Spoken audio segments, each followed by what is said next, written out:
On peut parler de moi? Hé, troubadour! Ah, oui, bien sûr, excuse-moi. La façon que j'ai abordé la mise en scène de Furioso, c'est que je voulais... Dans l'écriture d'Olivier, il y a déjà quelque chose de très ludique et un personnage qui s'appelle le troubadour, qui est un narrateur, qui était un personnage. Et moi, vite, j'ai voulu que ce soit les 4 marionnettistes qui soient les troubadours. Donc, les marionnettistes sont présents quand même sur scène, on les voit. Je voulais des relations entre les marionnettes et le marionnettisme. Et donc, il y a un côté où la marionnette s'adresse à son manipulateur. Fait que dans la mise en scène, je voulais que les corps des marionnettistes soient utilisés, ce qui fait que quand la marionnette est fatiguée et qu'elle veut s'asseoir ou elle s'appuie, elle va s'appuyer sur les jambes du marionnettiste. Donc, même le corps du marionnettiste devient décor. Oh.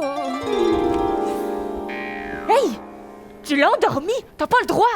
La façon de diriger une marionnette, c'est assez particulier parce qu'on est, comme metteur en scène, la seule personne qui voit le résultat.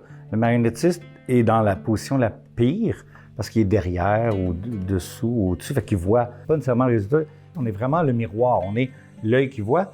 Puis la façon de diriger, c'est comme diriger de la danse. Souvent, je vais moi-même mimer ce que la marionnette fait. Fait que quand je trouve qu'elle marche pas bien, je leur montre, quand tu fais ça, elle marche de même, tu sais.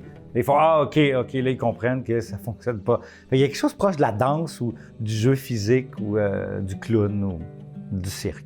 Range ton épée au fourreau ou je te transforme en crapaud!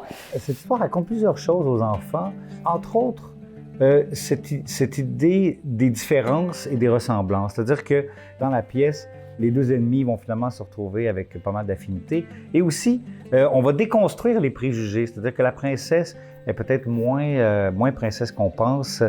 Le chevalier le plus fort est une femme, c'est Bradamante. Donc, on déconstruit un peu les mythes. Et donc, en remettant en question tout ce qu'on croit établi, les préjugés qu'on croit établis, bien, je pense que les enfants, ça les amène à réfléchir sur des fois les images préconçues qu'ils peuvent avoir des autres ou qui peuvent même être appliquées sur eux-mêmes.